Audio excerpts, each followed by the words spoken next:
కొత్తగూడెం జిల్లా రామవరంలో Singareni collieries company limited ఏర్పాటు చేశారు. అయితే ఈ సందర్భంగా 10.5 మెగావాట్ల సోలార్ ప్లాంట్ ను డిప్యూటీ సీఎం భట్టి విక్రమార్క ప్రారంభించారు. ఉమ్మడి జిల్లాలో డిప్యూటీ సీఎం మల్లు భట్టి విక్రమార్క పర్యటించారు. వైరా మండలం స్నానాల లక్ష్మీపురం చేరుకుని సోదరుడి దశదిన కర్మ కార్యక్రమాల్లో పాల్గొన్నారు. అనంతరం టేకులపల్లి మండలం కోయగూడెంలో సభలో పాల్గొన్నారు. ఈ ప్రారంభోత్సవంలో మంత్రి Tummala Nageswararao, MLA Sambasivarao, Ramdas Naik, Koram Kanakaiah, Singareni collieries company limited MD Balaram, Bhadradri ZP chairman Chandrasekhar Rao, INTUC Singareni కార్మిక నాయకులు జనక్ ప్రసాద్ పాల్గొన్నారు.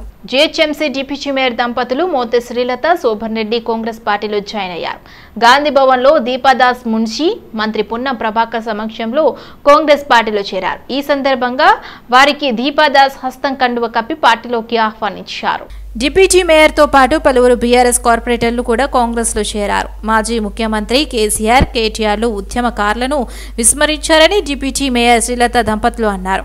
పార్టీ కోసం 24 గంటలు పనిచేసిన ఉద్యమకారులకు విలువ చేయకుండా పోయిందని, తమకు సరిదైన గుర్తింపు లభించలేదని, అందుకనే బీఆర్ఎస్ కు రాజీనామా చేసి కాంగ్రెస్ పార్టీలో చేరుతున్నట్లు చెప్పారు. కాగా ఫిబ్రవరి 24వ తేదీన శనివారం బీఆర్ఎస్ పార్టీ ప్రాథమిక సభ్యత్వానికి డిప్యూటీ మేయర్ దంపతులు మోతే శ్రీలత, శోభన్ రెడ్డిలు రాజీనామా చేశారు.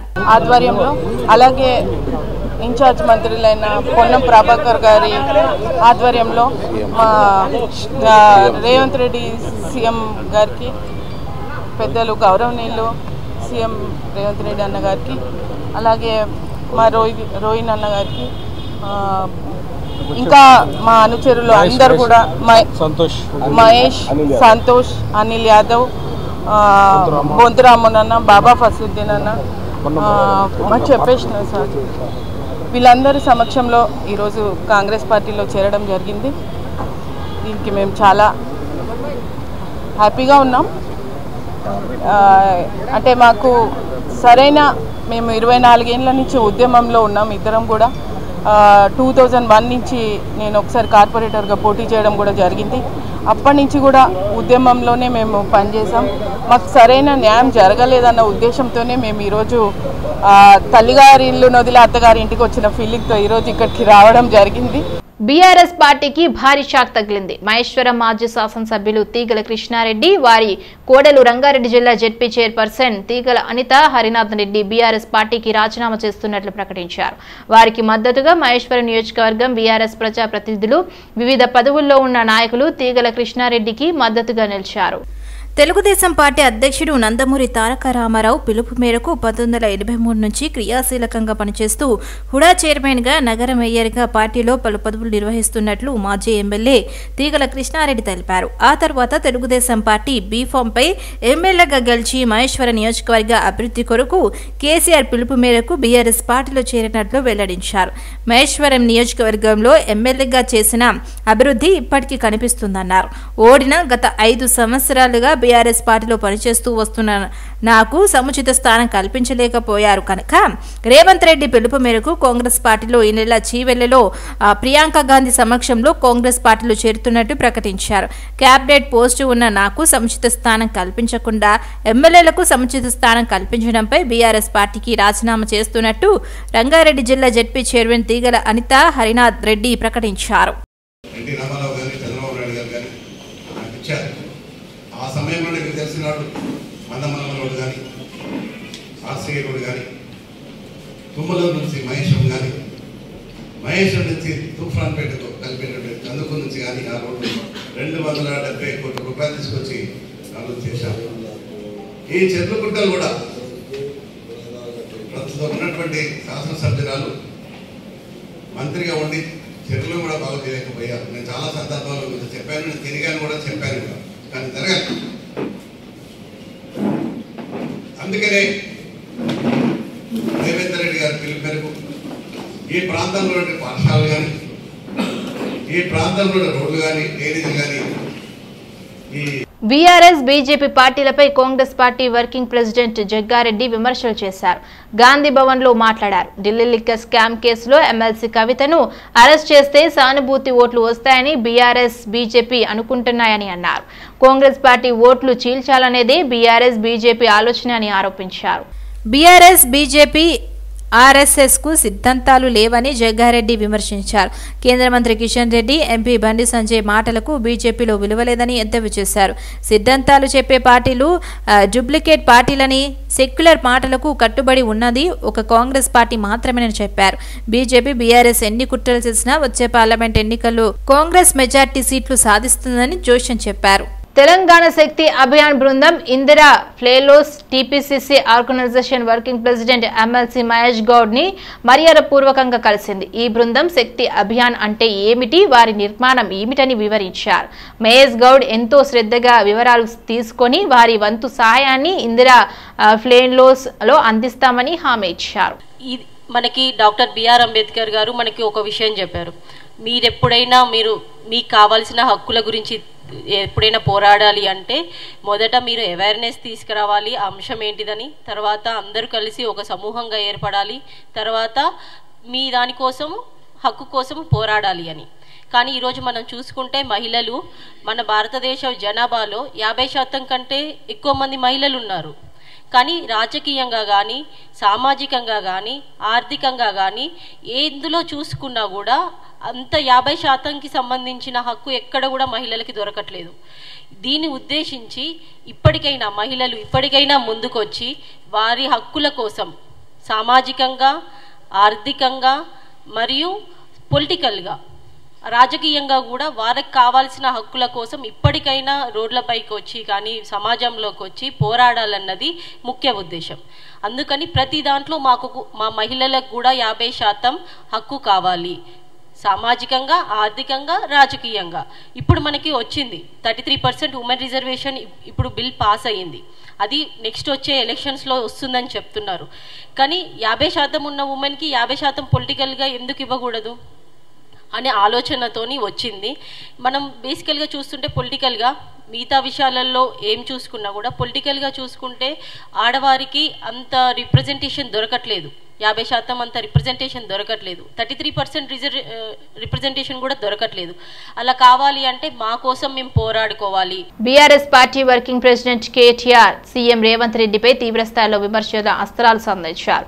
రైతు రుణమాఫీపై ప్రశ్నిస్తే రేవంత్ రెడ్డిలో రోషం పొడుచుకొని వస్తుందని అన్నారు. కాంగ్రెస్ వాళ్ళు ఇటుకలతో కొడితే తాము రాళ్లతో కొట్టే రోజులు దగ్గరలోనే ఉన్నాయని హెచ్చరించారు. రేవంత్ రెడ్డి ఒక ముఖ్యమంత్రిగా మాట్లాడడం లేదని, అతడి పాత బుద్ధులన్నీ బయటికి వస్తున్నాయని విమర్శించారు. అసలు రేవంత్ సీఎం అవుతాడని ముందే తెలిస్తే కాంగ్రెస్ పార్టీకి 30 సీట్లు కూడా వచ్చేవి కావని కేటీఆర్ వ్యంగ్యం ప్రదర్శించారు. అధికారంలోకి వస్తామని కాంగ్రెస్ వాళ్ళే ఊహించలేదని అన్నారు. నాగర్ కర్నూలు జిల్లా అచ్చంపేటలో జరిగిన బీఆర్ఎస్ పార్టీ విస్తృత స్థాయి సమావేశంలో కేటీఆర్ ఈ వ్యాఖ్యలు చేశారు. ఎన్నికల ముందు అడ్డగోలు హామీలు ఇచ్చింది కాంగ్రెస్ నాయకులు కాదా అని కేటీఆర్ ఈ సందర్భంగా ప్రశ్నించారు. ఇప్పుడు ఏం చేయాలో కాంగ్రెస్ వారికి అర్థం కావటం లేదని, కుర్దులో పడ్డ ఎలుకల్లో కొట్టుకుంటున్నారని ఎద్దేవా చేశారు. కాబట్టి జనరేటర్లు తెచ్చి అక్కడ పెట్టుకునే దుస్థితి వచ్చింది. ఇప్పుడు ఇంకొక మాట మీ అందరు జాగ్రత్తగా వినాలా, మనసుకు ఎక్కించుకోవాలా, గ్రామాన చర్చ పెట్టాలా. మీరు మన నల్గొండ జిల్లాలో గౌరవ పెద్దలు మన పార్టీ అధ్యక్షులు కేసీఆర్ గారి బహిరంగ సభకు మీరందరూ సర్ది పెట్టుకుని వచ్చినారని చెప్పి మర్యాన్ని ఇప్పుడే చెప్తా ఉండే. మీ ఉద్యమ స్ఫూర్తికి హృదయపూర్వకంగా నా ధన్యవాదాలు నేను తెలియజేస్తా ఉన్నాను. కానీ నల్గొండలో జరిగిన సమావేశం అది కేవలం ఒక రాజకీయ సమావేశం కాదు. అది మన బతుకుదెరువు పోరాటానికి సంబంధించి ముఖ్యంగా మీ పాలమూరు జిల్లా, అదేవిధంగా పక్కనే ఉన్న నల్గొండ జిల్లా, హైదరాబాద్ జిల్లా, రంగారెడ్డి జిల్లా, సగం ఖమ్మం జిల్లాకు సంబంధించిన రైతాంగానికి సంబంధించి, ప్రజలకు సంబంధించిన బతుకుదెరువు సమస్య. ఇవాళ ఒక మాట దయచేసి జాగ్రత్తగా వినాల. పేరుకేమో పాలమూరు బిడ్డను, మహబూబ్ నగర్ బిడ్డను అని చెప్పుకొని 12 సీట్లు గెలిచి ముఖ్యమంత్రి అయిండు. ఆర్టీసీని ప్రభుత్వంలో విలీనం చేసే అపాయింటెడ్ డే అమలు చేయాలని, పెరిగిన రద్దీకి అనుగుణంగా కొత్త బస్సులు కొనుగోలు చేయాలని, 2013 పీఆర్సీ బ్రాండ్స్ పేమెంట్ చెల్లించాలని కోరుతూ సీఎం రేవంత్ రెడ్డికి మాజీ మంత్రి హరీష్ రావు లేఖ రాశారు. కార్మికులు, ఉద్యోగుల భద్రతా సంస్థ ఆర్థిక పరిస్థితిని దృష్టిలో పెట్టుకుని తెలంగాణ ఆర్టీసీని ప్రభుత్వంలో విలీనం చేసేందుకు వీలుగా బీఆర్ఎస్ ప్రభుత్వం అసెంబ్లీలో బిల్లు ప్రవేశపెట్టి ఆమోదింపచేసిన విషయం మీకు తెలిసిందేనని అన్నారు. గత ఏడాది చివరి అసెంబ్లీ సమావేశాల్లో ఆమోదించిన ఆర్టీసీ విలీన బిల్లును కొన్ని వివరాలను కోరుతూ గవర్నర్ మొదటి ఆమోదించలేదన్నారు. తర్వాత రాష్ట్ర ప్రభుత్వం వివరణ ఇవ్వడంతో పాటు ఆర్టీసీ కార్మికులతో కలిసి తెచ్చిన ఒత్తిడి ఫలితంగా గవర్నర్ బిల్లును ఆమోదించిన విషయం కూడా మీకు తెలియదన్నారు. అయితే శాసనసభ గవర్నర్ ఆమోదించిన బిల్లును అమలు చేసే అపాయింటెడ్ డే మాత్రమే మిగిలి ఉందన్నారు. ఎన్నికలకు రావడంతో మా ప్రభుత్వం విలీన నిర్ణయాన్ని అమలు చేసే అపాయింటెడ్ డే నిర్వహించలేకపోయిందని తెలిపారు. ఎన్నికలు పూర్తయిన వెంటనే అపాయింటెడ్ డే అమలు చేస్తామని బీఆర్ఎస్ నాడు స్పష్టం చేసిందన్నారు. సిబిఐకి బీఆర్ఎస్ ఎమ్మెల్సీ కవిత లేఖ రాశారు. ఢిల్లీ లిక్కర్ స్కామ్ కేసులో రేపు విచారణకు హాజరు కావటం లేదని ఆమె లేఖలో పేర్కొన్నారు. ముందస్తు షెడ్యూల్ ఫిక్స్ కావటం వల్ల విచారణకు హాజరు కావలేకపోతున్నానని తెలిపారు. కాగా ఢిల్లీ లిక్కర్ స్కామ్ కేసులో విచారణకు హాజరు కావాలని ఎమ్మెల్సీ కవితకు సిబిఐ నోటీసులు ఇచ్చిన విషయం తెలిసిందే. ఈ నెల 26వ తేదీన తమ ఎదుట విచారణకు హాజరు కావాలని సిబిఐ ఆదేశించింది. ఈ నేపథ్యంలో రేపు విచారణను హాజరు కావటం లేదని ఆమె లేఖ రాశారు. దీంతో కవిత సిబిఐ విచారణకు హాజరవుతారా లేదా అన్న ఉత్కంఠను జరిపింది. కవిత లేఖపై సిబిఐ ఎలాంటి నిర్ణయంపై తీసుకుంటుందోనని సస్పెన్షన్ నెలకొంది. సిబిఐ విచారణకు హాజరు కావాలని జారీ చేసిన నోటీసుపై ఎమ్మెల్సీ కవిత స్పందించడం రాజకీయ వర్గాల్లో మరోసారి దుమారం రేపుతోంది. గతంలో ఆమె ఈడీ నోటీసులపై సుప్రీంకోర్టును ఆశ్రయించడం తెలిసిందే. ఇదిలా ఉండగా తాజాగా రేపు విచారణకు హాజరు కావాలని సిబిఐ నోటిఫికేషన్ చేసింది. దీనికి స్పందిస్తూ ఎమ్మెల్సీ కవిత పలు సందేశాలు, అనుమానాలను వ్యక్తం చేస్తూ సిబిఐకి లేఖ రాయడం చర్చనీయాంశంగా మారింది. మరిన్ని వివరాలు మా బ్యూరో చీఫ్ శ్రీనివాస్ అందిస్తారు.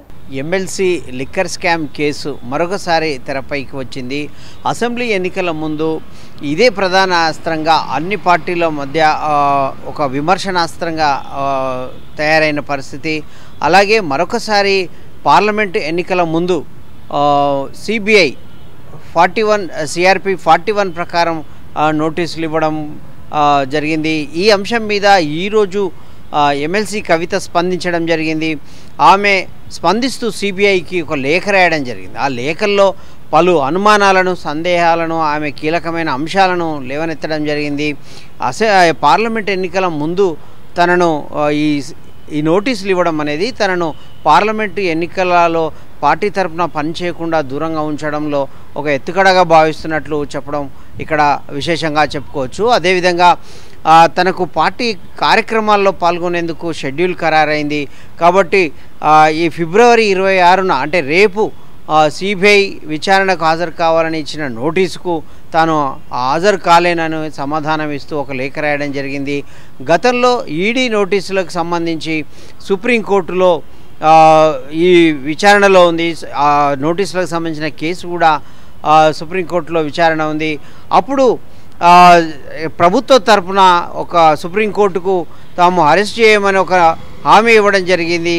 అదే అంశం దీనికి కూడా వర్తిస్తుందన్న అంశాన్ని కూడా ఎమ్మెల్సీ కవిత తన లేఖలో పేర్కొనడం జరిగింది. కాబట్టి పార్లమెంట్ ఎన్నికలకు ముందు ఈ అంశం రాజకీయ వర్గాల్లో చర్చకు దారితీస్తున్న పరిస్థితి. ఇటీవల కొన్ని రోజులుగా కాంగ్రెస్ పార్టీ కూడా పదే పదే ఈ అంశాన్ని అంటే వ్యంగ్యంగా సెటైర్ వేయడం జరుగుతుంది. ఈ అంశం పైన అంటే కేవలం ఎన్నికల ముందే బీఆర్ఎస్ బీజేపీ ఒకటి కాదని చెప్పుకోవడానికే వాళ్ళు ఎమ్మెల్సీ కవిత కేసు విషయంలో ఏదో ఒక దూకుడుగా ప్రదర్శిస్తున్నారు. గతంలో ఈడీ నోటీసులు అసెంబ్లీ ఎన్నికలకు ముందు, ఇప్పుడు పార్లమెంట్ ఎన్నికలకు ముందు ఈ సిబిఐ నోటీసులు అందులో భాగమే అని కూడా పదే పదే చెప్తున్న పరిస్థితి. ఏకంగా జగ్గారెడ్డి అయితే టీపీసీసీ వర్కింగ్ ప్రెసిడెంటు, సంగారెడ్డి మాజీ ఎమ్మెల్యే జగ్గారెడ్డి అయితే దీన్ని అదే కొట్టిపారేశారు. ఏదైతే ఎన్నికల్లో తంతు భాగమే, ఎన్నికల్లో లబ్ధి పొందేందుకే సానుభూతి పొంది బీజేపీ ఈ అంశాన్ని అడ్డం పెట్టుకొని సానుభూతి పొంది ఓట్లు దండుకోవడానికి ఇలా చేస్తున్నారు అనే విషయాన్ని కూడా ఆయన పదే పదే పత్రికాముఖం కావచ్చు, మీడియా సమావేశంలో విమర్శిస్తూ వస్తున్న పరిస్థితి. ఈరోజు చిట్చాట్లో కూడా ఇదే అంశాన్ని ప్రస్తావించడం జరిగింది జగ్గారెడ్డి. కాబట్టి ఈ అంశం ఒకవైపు రాజకీయ చర్చకు దారితీస్తుంది, మరోవైపు దర్యాప్తు సంస్థలకు ఉన్నటువంటి అధికారాలను కూడా ప్రశ్నిస్తున్న పరిస్థితి. ఇక్కడ లేఖలో తాజాగా ఎమ్మెల్సీ కవిత రాసిన లేఖలో మరొక అంశం కూడా ఉంది. తన రాజకీయ హక్కులను కూడా హరిస్తుంది, తన స్వేచ్ఛను హరిస్తుంది అన్న అంశాన్ని కూడా లేవనెత్తడం జరిగింది. కాబట్టి రాజ్యాంగబద్ధమైనటువంటి విచారణ సంస్థల పరిధి ఏంటి, ఈ సందర్భం ఏంటి అనే విషయం పట్ల కూడా పలు అనుమానాలు రేకెత్తిస్తున్న పరిస్థితి. అయితే రాజకీయ విమర్శలకు దారితీస్తున్నటువంటి ఈ ఘటనలు గతంలో ఈడీ విచారణ అంశం కావచ్చు, తాజాగా సిబిఐ నోటీసుల విషయం కావచ్చు, ఇవన్నీ కూడా పలు విమర్శలకైతే తావిస్తున్న పరిస్థితి. అక్కడ వాస్తవాలు ఏంటి, విచారణ జరగడానికి గడువు ఏంది, నిర్ణీత గడువు ఏందనే విషయం పక్కన పెడితే కనుక ఆ విచారణకు తీసుకుంటున్న సమయం అంటే దాదాపు ఈడీ నోటీసుల తర్వాత 15 నెలల తర్వాత సిబిఐ నోటీసు ఇవ్వడం జరిగింది. గతంలో ఒకసారి సిబిఐ ఎమ్మెల్సీ కవిత ఇంట్లోనే విచారణ చేయడం జరిగింది. అప్పుడు ఆ సమయంలో సిఆర్పి సెక్షన్ 60 ప్రకారం నోటీసు ఇవ్వడం జరిగింది. ఇప్పుడు 15 నెలల తర్వాత సిఆర్పి 41 ప్రకారం సెక్షన్ ప్రకారం నోటీసులు ఇవ్వడం ఏంది అనే విషయాన్ని కూడా కవిత తన లేఖలో ప్రశ్నించడం జరిగింది. ఏదేమైనప్పటికీ కూడా తాజాగా మరొకసారి ఈ పార్లమెంట్ ఎన్నికల ముందు తెర మీదకి వచ్చినటువంటి సిబిఐ కేసు, సిబిఐ విచారణ అంశం, లిక్కర్ స్కామ్ అంశం కూడా రాజకీయంగా ఒక దుమారం రేపే పరిస్థితి అయితే కనబడతా ఉంది. అదేవిధంగా అదే క్రమంలో ఇప్పటికే పార్లమెంట్ ఎన్నికలకు అసెంబ్లీ ఎన్నికల సమయంలో తీసుకున్న జాప్యం జరగకుండా దూకుడుగా వ్యవహరిస్తుంది బీజేపీ పార్టీ. ఇప్పటికే 6 మందితో మొదటి లిస్టు కూడా ఖరారు చేసినట్లు కూడా స్పష్టమవుతోంది. లీకులు వస్తున్న పరిస్థితి. అదే సిట్టింగ్ స్థానాలు 4తో పాటు భువనగిరికి మాజీ ఎంపీ బూర నరసయ్య గౌడ్తో పాటు ఖమ్మం సీటుకు డాక్టర్ వెంకటేశ్వరరావును అంటే ఖరారు చేసినట్లు కూడా వార్తలు వస్తున్న పరిస్థితి.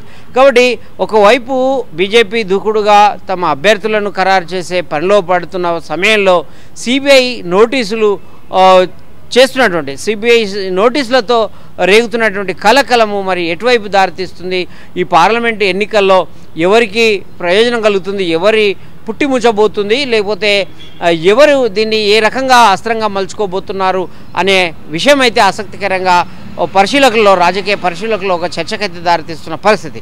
వీడియో జర్నలిస్ట్ మాధవ్తో Srinivas, city vision, Hyderabad. BRS MLC Kalvakuntla Kavitha ఏపీలోని కోనసీమ జిల్లాకు విచ్చేశారు. పి గన్నవరం మండలం ముంగడం గ్రామంలోని ముత్యాలమ్మ అమ్మవారి ఆలయ పునఃప్రతిష్ఠాపన కార్యక్రమంలో పాల్గొన్నారు. దీనిపై కవిత సోషల్ మీడియాలో స్పందించారు. ఆలయ పునఃప్రతిష్ఠాపనలో పాల్గొనడం అదృష్టంగా భావిస్తున్నానని తెలిపారు. 400 సంవత్సరాలకు పైగా చరిత్ర కలిగిన అమ్మవారి ఆలయాన్ని సందర్శించుకోవడం పూర్వజన్మ సుకృతమని కవిత అన్నారు. అమ్మవారి దయతో ఏపీ, తెలంగాణ రాష్ట్రాల ప్రజలు సుఖ సంతోషాలతో వర్ధిల్లాలని, 2 రాష్ట్రాలు అభివృద్ధిలో అగ్రగామిగా నిలవాలని కోరుకుంటున్నానని కవిత తెలిపారు. అదృష్టంగా నేను భావిస్తా ఉన్నాను.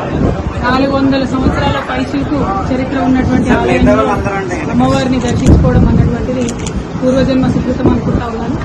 ఈ ముంగంట ప్రాంత చరిత్ర మనందరికీ తెలిసిందే. ఎన్నో సంవత్సరాలుగా బ్రిటిష్ వారి ముందు కూడా తలవంచకుండా మన ఆంధ్ర పౌరుషాన్ని తెలియజేసినటువంటి గ్రామం అటువంటి ప్రాంతం.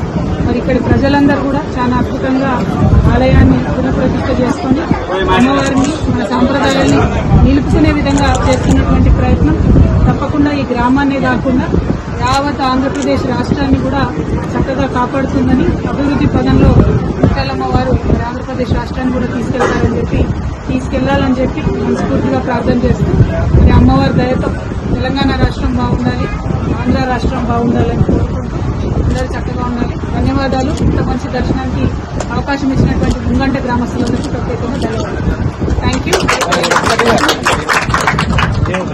మెదక్ జిల్లా తూప్రాన్లో బీజేపీ విజయ సంకల్ప యాత్ర నిర్వహించారు. ఈ కార్యక్రమంలో కేంద్ర మంత్రి, తెలంగాణ బీజేపీ చీఫ్ కిషన్ రెడ్డి పాల్గొన్నారు. తెలంగాణలో బీఆర్ఎస్ పార్టీకి భవిష్యత్తు లేదని కిషన్ రెడ్డి అన్నారు. రాబోయే పార్లమెంట్ ఎన్నికల్లో బీఆర్ఎస్ పార్టీ ఒక్క సీటు కూడా గెలవదని స్పష్టం చేశారు. కాంగ్రెస్, బీఆర్ఎస్ 2 కుటుంబ పార్టీలేనని విమర్శించారు. లోక్సభ ఎన్నికల్లో తెలంగాణలో 17కి 17 స్థానాలు బీజేపీ గెలవడం ఖాయమని కిషన్ రెడ్డి ధీమా వ్యక్తం చేశారు. హైదరాబాద్లో ఎంఐఎం అధినేత అసదుద్దీన్ ఓవైసీని కూడా ఓడిస్తామని అన్నారు. రాహుల్ గాంధీ పార్లమెంట్ ఎన్నికల తర్వాత విదేశాలకు వెళ్లిపోతారని, కాంగ్రెస్ పార్టీకి నాయకుడు లేడని ఎద్దేవా చేశారు. కాంగ్రెస్కు ఓటేసినా, బీఆర్ఎస్కు ఓటేసినా ఆ ఓటు వృధా అయినట్టేనని కిషన్ రెడ్డి వ్యాఖ్యానించారు. బీజేపీ నిర్వహిస్తున్న విజయ సంకల్ప యాత్ర రాబోయే రోజుల్లో రాష్ట్ర రాజకీయాల్లో పెను మార్పులు తీసుకొస్తుందని ఆ పార్టీ మాజీ ఎమ్మెల్సీ రామచంద్రారావు పేర్కొన్నారు. మల్కాజ్గిరి నియోజకవర్గ ఏప్రిల్ డిఎన్ఆర్ గార్డెన్లో ఏర్పాటు చేసిన సమావేశంలో ఆయన పాల్గొన్నారు. రానున్న రోజుల్లో మెట్రో రైలు వసతి మేడ్చల్ మల్కాజ్గిరి జిల్లా ప్రజలకు అందుబాటులోకి తీసుకురావాలని డిమాండ్ చేశారు. కాంగ్రెస్ పార్టీ అధికారంలోకి రావడానికి 6 గ్యారంటీ పథకాలంటూ తెలంగాణ రాష్ట్ర ప్రజలకు మోసం చేశారని ఆరోపించారు. కాంగ్రెస్ ప్రభుత్వం చెప్పిన 6 గ్యారంటీ పథకాలను వెంటనే అమలు చేయాలంటూ డిమాండ్ చేశారు. ఈ కార్యక్రమంలో భారతీయ జనతా పార్టీ రాష్ట్ర జిల్లా నాయకులు తదితరులు పాల్గొన్నారు. పార్లమెంట్ ఎలక్షన్స్ రాబోతూ ఉన్నాయి. అదేవిధంగా ప్రజలకు భారతీయ జనతా పార్టీ ప్రభుత్వం ఏం చేసింది, తెలంగాణకు ఏం చేసింది, వీటన్నిటిని కూడా వివరంగా చెప్పడానికి ఈ బస్ యాత్ర ద్వారా మేము అనేక కార్యక్రమాలు చేస్తూ ఉన్నాం. అందులో భాగంగా ఈరోజు మల్కాజ్గిరిలో బస్ యాత్ర పూర్తి చేసి మేడ్చల్ అసెంబ్లీ నియోజకవర్గానికి బస్ యాత్ర పోబోతుంది. అందుకే ఈ బస్ యాత్ర సంబంధించినటువంటి ఒక కార్యక్రమంలో ఈ పత్రికా సమావేశం కూడా ఒక భాగము. కాబట్టి కొన్ని విషయాలు మీకు చెప్పాల్సిన అవసరం కూడా ఉన్నది. ముందుగా స్థానిక పరిస్థితులు మనం తీసుకువస్తే ఈ మధ్య కాలంలో ఈ ప్రాంత ప్రజలు మెట్రో ఏవైతే వసతి ఫెసిలిటీ ఉందో ఈ మెట్రో ఫెసిలిటీ మేడ్చల్ మల్కాజ్గిరి కూడా దాన్ని ఎక్స్టెండ్ చేయాలని చెప్పేసి కూడా చాలామంది ప్రజలు డిమాండ్ చేస్తూ ఉన్నారు. మాజీ మంత్రి కాంగ్రెస్ సీనియర్ నేత డాక్టర్ జి చిన్నారెడ్డిని రాష్ట్ర ప్రణాళిక సంఘం ఉపాధ్యక్షుడిగా నియమిస్తూ ప్రభుత్వం ఉత్తర్వులు జారీ చేసింది. ఈ పదవికి కేబినెట్ మంత్రి హోదా లభిస్తుందని, ఈ నియామకం తక్షణమే అమల్లోకి వస్తుందని ఉత్తర్వుల్లో తెలిపింది. వనపర్తి జిల్లా గోపాల్పేట మండలం జయన్న తిరుమలపూర్ గ్రామంలో 1955లో జన్మించిన చిన్నారెడ్డి 1970లో యువజన కాంగ్రెస్లో చేరి రాజకీయ జీవితాన్ని ప్రారంభించారు. 1980లో ఏపీ యువజన కాంగ్రెస్ ప్రధాన కార్యదర్శి పదవిని చేపట్టారు. ఆ తరువాత పార్టీలో అంచెలంచెలుగా ఎదుగుతూ వనపర్తి నుంచి 1989, 1999, 2004, 2014లో 4 సార్లు ఎమ్మెల్యేగా ఎన్నికయ్యారు. ఉమ్మడి రాష్ట్రంలో వైఎస్ఆర్ మంత్రివర్గంలో 2007 నుంచి 2009 వరకు గ్రామాభివృద్ధి శాఖ మంత్రిగా పనిచేశారు. 2013 నుంచి ఏఐసిసి కార్యదర్శిగా కొనసాగుతున్నారు. గత అసెంబ్లీ ఎన్నికల్లో వనపర్తి స్థానం నుంచి కాంగ్రెస్ పార్టీ చివరి నిమిషంలో ఆయనకు టికెట్ నిరాకరించింది. దీంతో పార్టీ ఆయనకు ప్లానింగ్ బోర్డు వైస్ చైర్మన్ పదవిని కట్టబట్టింది. సామాజిక మాధ్యమాల్లో తనపై కొందరు తప్పుడు ప్రచారం చేస్తూ అప్రతిష్టపాలు చేసేందుకు ప్రయత్నిస్తున్నారంటూ ఆంధ్రప్రదేశ్ కాంగ్రెస్ అధ్యక్షురాలు YS Sharmila Hyderabad cyber crime పోలీసులకు ఫిర్యాదు చేశారు. కొన్ని యూట్యూబ్ ఛానళ్లు, ఇతర సోషల్ మీడియా సైట్లలో మహిళల ప్రతిష్టను దిగజార్చేలా పోస్టులు పెడుతున్నారని ఫిర్యాదుల్లో పేర్కొన్నారు. కేసు నమోదు చేసుకున్న పోలీసులు దర్యాప్తు చేస్తున్నారు. తాను ఏపీసీసీ అధ్యక్షురాలుగా బాధ్యతలు చేపట్టిన తర్వాత ప్రజల్ని కలుస్తుండడాన్ని కొందరు సహించలేక దురుద్దేశంతో తనపై, తన సహచరులపై అసభ్య కామెంట్లు పెడుతున్నారని, ఎలాంటి ఆధారాలు లేకుండా పెడుతున్న ఈ పోస్టులు తనను అవమానించేలా ఉన్నాయని ఆవేదన వ్యక్తం చేశారు. వైఎస్ షర్మిల ప్రాణాలకు ప్రమాదం, దొంగల ముఠ, వైఎస్ షర్మిల క్యాంప్ కార్యాలయంలో కోబట్ ఆపరేషన్ పేరుతో కొన్ని పీడీఎఫ్ కాపీలను సోషల్ మీడియాలో సర్క్యులేట్ చేస్తున్నారని ఫిర్యాదులు పేర్కొన్నారు. షర్మిల తన అన్నలతో విభేదించి వైఎస్ జగన్కు ఆజన్మ శత్రువైన చంద్రబాబుతో చేతులు కలిపి ఇష్టం వచ్చినట్లు మాట్లాడుతోందని కామెంట్లు పెడుతున్నారని ఆవేదన వ్యక్తం చేశారు. గంజాయి సేవిస్తూ పట్టుబడ్డ YouTuber Bigg Boss fame Shanmukh Jaswanth పోలీసుల విచారణలో సంచలన విషయాలు వెల్లడించారు. తన పరిస్థితి ఏమీ బాలేదని, తాను కొంతకాలంగా డిప్రెషన్లో బాధపడుతున్నానని చెప్పినట్లు సమాచారం. ఆత్మహత్య ఆలోచనలు వెంటాడుతున్నాయని, డిప్రెషన్ నుంచి బయటపడేందుకే గంజాయి తాగుతున్నానని షణ్ముఖ్ వివరించారని పోలీసు వర్గాలు తెలిపాయి. షణ్ముఖ్ సోదరుడు సంపత్పై ఓ యువతి ఫిర్యాదు చేయడంతో పోలీసులు కేసు నమోదు చేసుకున్నారు. సంపత్ను అదుపులోకి తీసుకునేందుకు ఇంటికి వెళ్లగా అక్కడ గంజాయి సేవిస్తూ షణ్ముఖ్ కనిపించాడు. దీంతో ఇద్దరిని అరెస్ట్ చేసి పోలీస్ స్టేషన్కు తరలించారు. గంజాయి ఎక్కడి నుంచి వచ్చిందనే విషయం తెలుసుకునేందుకు షణ్ముఖ్ విచారించగా తన మానసిక పరిస్థితి బాలేదంటూ షణ్ముఖ్ చెప్పుకొచ్చాడని తెలిపారు. కాగా షణ్ముఖ్ శనివారమే బెయిల్పై బయటికి వచ్చిన విషయం తెలిసింది.